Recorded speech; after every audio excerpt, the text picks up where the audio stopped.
everyone, Catherine here, welcoming you to another video discussing the production of Disney movie things, I guess. Today will be a discussion on everyone's favorite part of a Disney movie, the villains.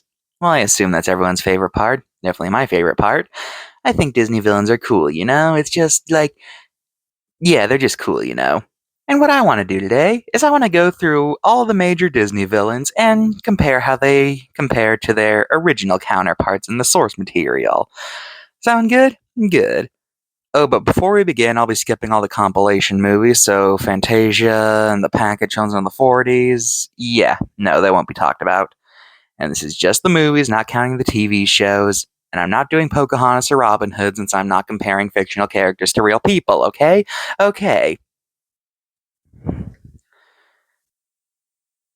Disney's first villain is actually pretty accurate to the source. In both versions, the evil queen is a very vain individual who wants to kill Snow White for being fairer than her, and disguises herself to kill Snow White after she hires a hitman who can't do the job. But there are still some differences. For one, in the fairy tale, the queen wants Snow's lungs and liver and then eats them when she thinks she has it, while in the movie she wants her heart so she can keep it in a box as a trophy. I don't actually know which one's more messed up, eating someone's organs or keeping them as a trophy. I'll let you decide. Another alteration was that in the story, there were two more assassination attempts, besides the apple. First, she disguises herself as a tailor and ties a corset so tightly around Snow that she can't breathe, but this is thwarted when the dwarves come home and cut it with their pickaxes. And secondly, she plunges a poisoned comb into Snow's hair, which causes her to die, I guess. But the dwarves just take that out, so she's fine. In fact, these two failed attempts are why she makes the apple. She realizes she needs to do an attempt that the dwarves won't notice, so she poisons her food, basically. Yeah. The movie was going to have the other two attempts, but this movie was already a very big money sink, so they had to trim it down to just the apple for budget reasons. It's the same reason the prince is barely a character. He was going to have a whole subplot where the queen kidnaps him and he has to escape her dungeon, but they were already struggling to animate Snow White, so another realistic human, they were not going to do that. But the most famous difference between the two stories is the queen's fate. In the Disney movie, she falls down off a cliff after being struck by lightning, and falls down, boulder crushes her, boom, the end. But in the story, she gets invited to a wedding by the prince's new bride, but when she arrives, it's Snow White. And the queen has forced her to wear red-hot shoes that's forced her to dance until she dies. The end. So yeah, pretty accurate all things considered, and the most major alterations seem like they were done for budget reasons, which is understandable. Like I said, this movie was very expensive for the time, and Disney was clearly pinching pennies in whatever way possible. Alright, now we have several characters to look at here, so let's go in order of their debut. First off, Honest John and Gideon. In the book, the fox and cat don't have names. They were just that, the fox and the cat. They still play a relatively similar role, though, in that they're con artists who pretend to be Pinocchio's friends. But that's where the similarities end. In the book, the fox and cat pretend to be disabled to con people out of their money, play off people's sympathies. Yeah, they do that. And they tell Pinocchio that some money he has acquired can be planted into a money tree. But when Pinocchio's on his way, they jump him disguised as murderers and hang him, with him only being saved by intervention from the Blue Fairy. Later, he meets him again, and they take him to a place to plant his money, which they steal overnight. Yeah. Finally, they actually get comeuppance in the book, as a series of misfortunes have befallen them, and now they really are disabled. They beg Pinocchio for help, but after all the crap they put him through, the puppet just tells them they deserve it and walks off. Honestly, what a Chad move. Yeah, pretty different, all things considered. Unlike the movie, they have no connections to the other villain. The cat is perfectly able to speak, unlike Gideon, who's mute. And they actually have karma hit them, when rather infamously in the movie, none of the bad guys get any consequences. Next up, Stromboli. In the books, this character was called Mangiafoco. I don't know if I'm pronouncing that right, but whatever. And he was not a villain at all. In this story, Pinocchio ends up going to a puppet theater where the puppets recognize him. Oh, by the way, in the book, puppets are just kind of sentient, and I guess nobody bats an eye at this, but anyway, Pinocchio jumps on stage with them, and they all abandon the show, which makes the crowd mad. This gets the attention of the puppeteer, who's mad at Pinocchio and threatens to turn him into firewood over it.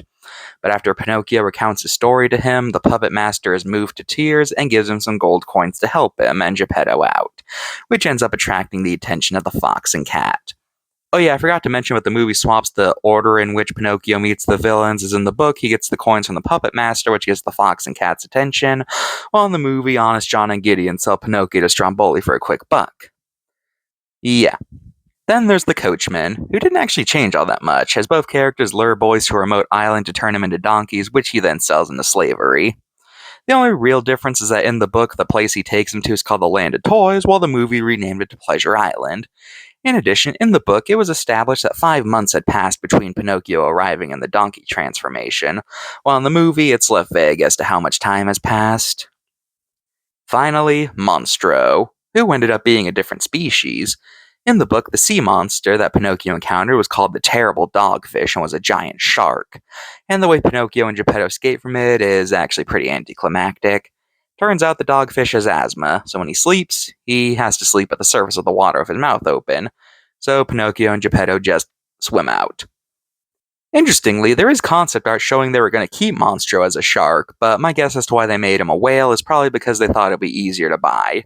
After all, this is before Megalodon became famous, so people probably wouldn't really accept a giant shark so easily, so he was replaced with a whale, which everybody already knows are massive. But that's just my theory. And of course, they changed the rather anticlimactic escape into a full-on chase scene. So yeah, that's pretty cool. Pinocchio definitely took a lot more liberties of its villains than Snow White did, I've noticed. Bambi gives us the invisible but very dangerous threat of man. Not much change of him, really, between the book and movie. After all, in both stories, they're never seen, they're feared by all the forest animals, and they shoot Bambi's mom. But in the book, a hunter is actually killed after getting shot by another hunter, which Bambi's dad uses to demonstrate to Bambi that man is not as invincible as most of the forest believes. In the film, there was going to be a similar scene where we would have seen the burnt body of a hunter killed after starting a fire. But this scene was scrapped because, well, they thought that was a bit too messed up to see a guy's corpse on screen. So yeah, pretty accurate. Now, there's a lot of variants of the Cinderella story, but the one that the Disney movie's based on is the one by French author Charles Perrault, so that's the one we'll be comparing it to. Notably, in the original fairy tale, it's the stepsisters who are the main thorns in Cinderella's side. The stepmother is pretty much just a plot device who disappears after the opening. Also, the names in the Disney movie are completely made from whole cloth. In the story, only one of the sisters is given a name, which is Charlotte, and the other sister and the stepmother's name are never given. Also in the story, after Cinderella is revealed to be the mystery woman from the ball, her sisters grovel at her, begging for forgiveness. And being a kind soul, Cinderella forgives them, and even arranges for them to meet their own suitors. Now, I'm sure a lot of people have probably heard that, and they're like, wait a minute, didn't they get their eyes pecked up by birds and cut their feet off? Let me explain, because I am tired of this being passed around. The version you're talking about is the Grimm brothers version, which is a much darker tale than the Perrault version. And yes, those things do happen in that version, but not only did Charles Perrault version predate the Grimm's version by a fair bit, Cinderella as a story has been around in some way for thousands of years. The Grimm brothers did not invent the story, so stop treating it like it's the original version of the story. It clearly states in the opening of the movie that this is based on the Perrault version, not the Grimm brothers story. So, yeah, stop with the whole, oh, did you know in the original story of Cinderella they cut their feet off? Because that was basically the edgy fanfic version of Cinderella. Stop treating it like it was the original and discounting all the versions that came beforehand. The Grimm brothers were not some god of fairy tales who invented every fairy tale ever made. They were collectors of stories. They basically were like documenters. That's like treating Wikipedia as the source of all knowledge. So shut up. Anyway, so shut up with the whole blah blah blah, cut their feet, blah blah blah, bird pecks. Because, okay, I've rambled enough. Anyway, point is, Disney movie, the stepmother's the main focus, and they all got names.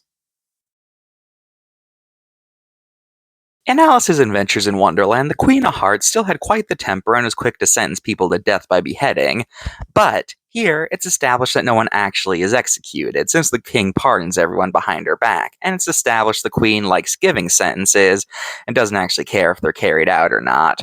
Really, she's not much of a villain and is no better or worse than the other crazy characters Alice runs into in Wonderland. Also, the Disney movie makes the very common mistake of conflating her with the Red Queen, who is an entirely different character. She even has the Red Queen's catchphrase of, "All ways are my ways," which, since the Red Queen is a chess piece, is a reference to how queens move in chess. You know, they can move in any direction. But in the context of the Disney movie, it's a reference to the Queen of Hearts' ego. And of course, in the movie, she really does execute people, with the whole king pardoning thing not being adapted. It's pretty obvious the Queen was made more openly malicious for the movie to have a true climax. So basically, similar character, just made a genuine threat this time. Captain Hook's actually pretty spot on to how he is in the books, just sillier. Only real major difference is that in the book, he actually dies after he gets eaten by a crocodile after the final battle, but in the movie, he escapes. Also, one minor difference, in the source material, Hook's right hand was the one with a hook, but in the movie, it's his left hand. But that's pretty minor, so let's just move on. Maleficent was based on a pretty minor character in the original fairy tale. You see, like the movie, a group of fairies come to bless a newborn princess, but there's 7 here instead of 3. Anyways, there's another older fairy who wasn't invited because since she hadn't been seen in 50 years, everyone assumed she died. But she thinks they didn't invite her on purpose, so as revenge, she curses the baby to prick her finger and die, before thankfully another fairy softens the curse to just be a long sleep. Anyways, that's it for the older fairy in the original tale. No imposing figure lording over a bunch of goblins, no dragon fight, no nothing. Just curses a baby and dips. What a Chad. Anyways, another change was that instead of not being invited because she was assumed dead, Maleficent wasn't invited because she's evil. So yeah, took a minor character and made her a major villain. It's actually kind of a cool thing to do, actually. Cruella was actually pretty faithfully adapted, and like the Evil Queen, most of her changes are pretty minor. For one, in the book, she had both a husband and a cat, both of whom were removed in the Disney film. But other than that, in both stories, she's still a lady who kidnaps dogs to turn them into fur coats, so not much else to say. I'm not doing Sword in the Stone. I refuse to touch Arthurian legend ever again after that disaster of a video I made. Oh no, I refuse to ever go near the subject again. You can't make me. I'm moving on. I'm skipping this film. In the original Jungle Book, Shere Khan was quite the different beast than the Disney movie. You see, in the original tales by Rudyard Kipling, Shere Khan had a bad leg, making it so he was bad at hunting. Because of this, he hunts humans, since a human without a weapon is basically defenseless. But because killing humans is considered a big no-no amongst the animals, he's seen as an outcast. The reason he hates Mowgli so much is because of his failure to kill him as a baby due to being adopted by a pack of wolves.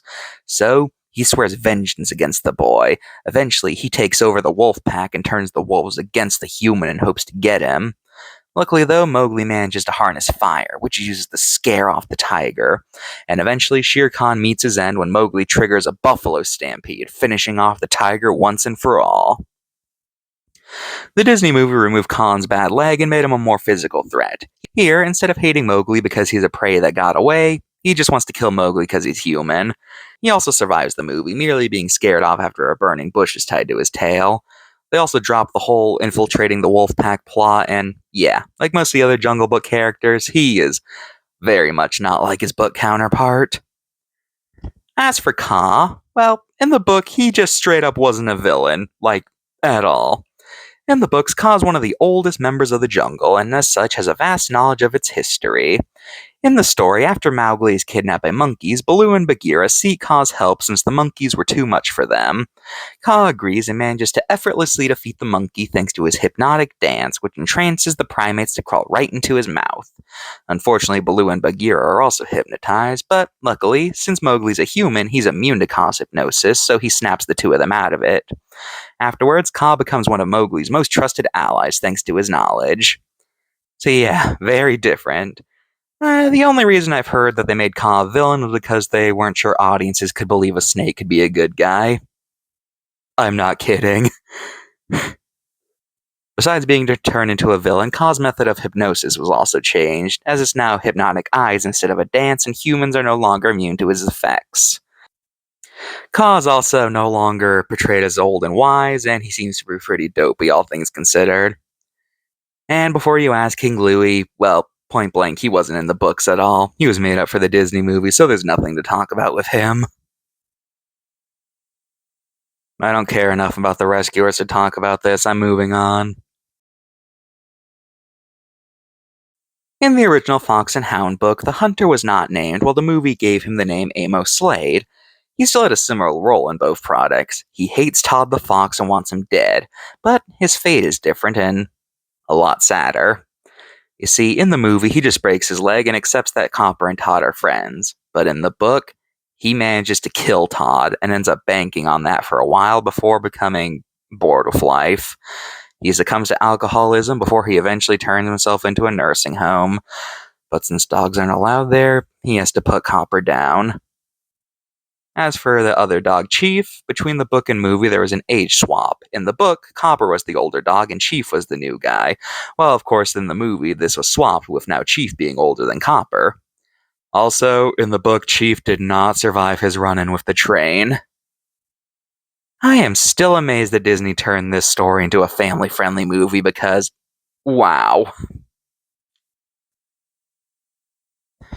I don't care enough about Black Cauldron either. In the original Basil of Baker Street books, Ratigan really was a mouse, while in the movie, he's a rat who hates being called a rat. But he's actually pretty close, all things considered.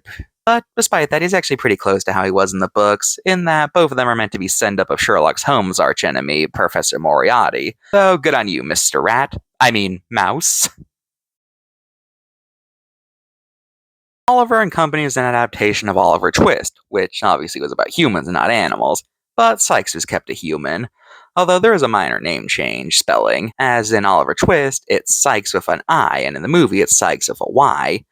He also has a bull terrier in the book, but two Dobermans in the movie. And he's been turned into a loan shark instead of a gangster.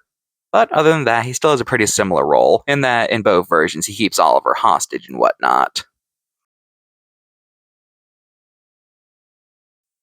Like Ka, Ursula's inspiration was not a villain. In the original Little Mermaid story, the titular mermaid seeks out a sea witch who doesn't have a name, because nobody in this book has a name, and asks if she can make her human, which she does in exchange for her voice, rendering her mute. Later on, after the prince marries another woman, the mermaid's sisters reveals they exchanged their hair for a dagger from the sea witch, which the mermaid can use to kill the prince and turn back into a mermaid. But she rejects and allows herself to die. So yeah, not really a villain.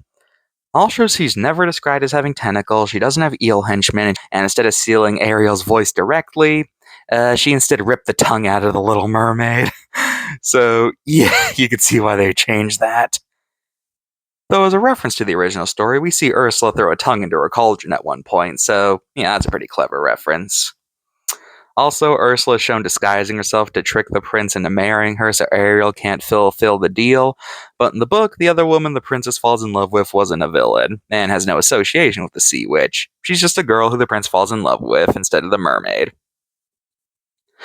So they did a 2-for-1 in terms of turning characters into villains, but since they were also turned into the same character, does that mean not 2 for... what? Whatever. I don't know what I'm saying at this point.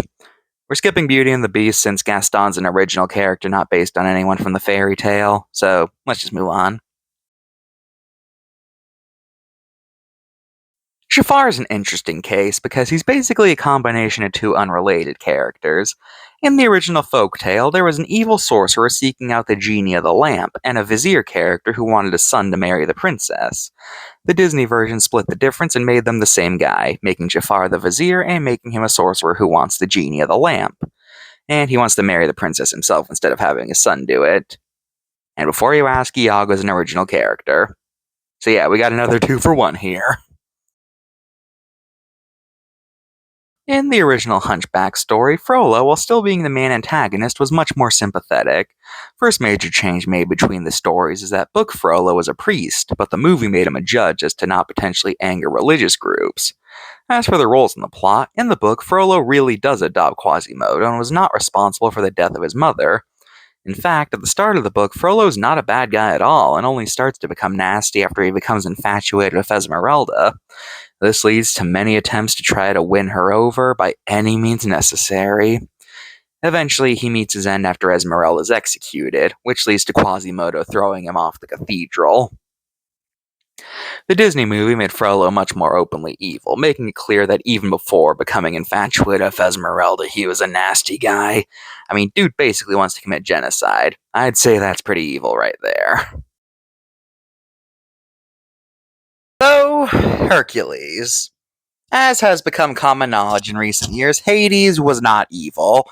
Sure, he was feared by the Greeks, but that's because he was the god of the dead, and, people are afraid of death. But yeah, he wasn't some evil supervillain who wanted to overthrow Zeus or release the Titans. He was just a guy. In the original story of Hercules, in fact, Hades had a pretty minor role. All he did was give the hero permission to capture Cerberus. In fact, the main antagonist of Hercules' myth was Hera, who tormented Hercules throughout his life as revenge for being Zeus's illegitimate child. Some other things we have to talk about with Hades include Hades did not have pyrokinesis. Fire was not one of his domains. The god of fire was Hephaestus. Instead, Hades' main attack methods were a bident and a helmet that made him invisible. And in the movie, Hades mentions that Megara sold her soul to him, even though in Greek mythology, everyone went to the underworld when they died. So, yeah, that'd be a pretty pointless thing to do. It's like selling your soul to the Grim Reaper. Like, what are you accomplishing there? Now let's look at the other villains. Pain and Panic are loosely inspired by Phobos and Deimos, which both represented different types of fear. Anyway, they were not imps and they did not work for Hades. They were the sons of Ares, the war god. Also, fun fact, Heracles actually had a great respect for Phobos and had him on his shield, so far cry from what they became in the movie. Then there's the Fates. While they still have the same role in making and cutting strings that represent someone's life, and the ability to see the future, in the movie they're shown as sharing a single eyeball, which is not a trait of the Fates, but rather a different group called the Grey Sisters. And then there's the Titans, which are basically nothing like their mythological counterpart. The Titans were simply the ancestors of the gods, but in the movie they're portrayed as sentient natural disasters. This is closer to the idea of primordial beings in Greek myth, but none of these guys have a direct counterpart. And they're shown as being trapped under the ocean, when in Greek myths they were trapped in the deepest part of the underworld, known as Tartarus. Also, they were never re-released from imprisonment, and Heracles never fought them. This is closer to an event involving giants, which was an event involving Hercules. Also, one of the Titans is a Cyclops, who, while the siblings of the Titans, were never considered Titans themselves. And in addition, the original Cyclopses were immortal and were allies of the gods, being the creators of their iconic weapons. And there were traditionally monstrous Cyclopses, like what Odysseus fought. Those guys had nothing to do with the Titans. Finally, there's the Hydra, who's lacking an invincible head, doesn't seem to have poisonous acidic blood, and is killed by being crushed by rocks instead of being cauterized to prevent regeneration. So yeah, you don't need to be a genius to know that Hercules took some liberties. Now with Mulan, the original ballad never directly says who exactly Mulan and the soldiers were fighting against, but they definitely were not the Huns, because quite simply, the Huns never invaded China, they invaded Europe. Also, their leader was never named or even mentioned in the ballad, so Shan Yu as a character, he's basically a complete invention of Disney. So yeah.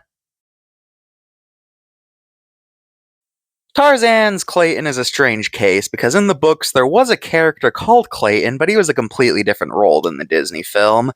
He was Tarzan's cousin, and his role was that he was looking for proof that Tarzan's father died so he could inherit his title, and when Tarzan refuses to go back to England, he just tells everyone he died. Why did they pick this guy to be the villain? Like, what? I can understand Kaa and Ursula. With Kaa, like I said, they couldn't believe a snake could be a good guy, and it's easy to see how you could turn the sea witch into a bad guy, but why did you single out Clayton to make the bad guy? Like, why?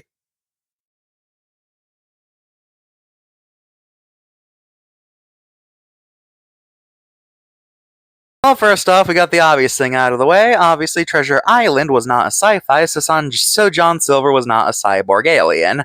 But besides that, he's actually pretty faithfully adapted, in that they're both the leader of a group of pirates who join a voyage but are planning to overthrow the crew after the treasure's found, and they both manage to evade capture in the end. One minor change, though, is that in the book, Silver was actually a crewmate of the pirate whose treasure everyone's after, but in the movie, that pirate lived a while ago, so nobody who's alive now remembers him, so the two of them are no longer connected. I'm not doing Chicken Little because that would require putting more thought into Chicken Little than anyone should. And Meet the Robinsons is based on a book, but it didn't have any antagonists, so Bowler Hat Guy and Doris were made up whole cloth for the movie. For Princess and the Frog Prince fairy tale never elaborated on the prince's curse, so the cursor was never a character. But this movie is not just based on that story, but also a book called The Frog Princess, where the princess also gets turned into a frog. And here the one who plays the curse was female, and we're not in New Orleans. So, yeah, Facilier, he's more or less an original character.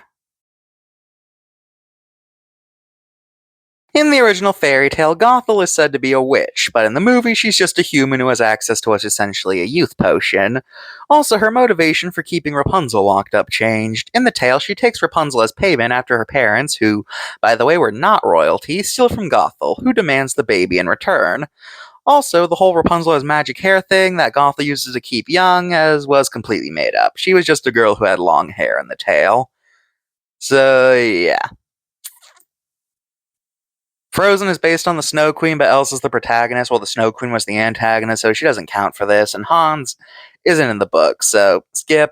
And Big Hero 6 is based on a comic, but I don't care enough about this movie to see if this guy is an original character or not, so yeah. And that's it. Ever since Big Hero 6, Disney movies have pretty much stopped being based on pre-existing stories, so not really a thing left to compare to. Well, good night, everybody.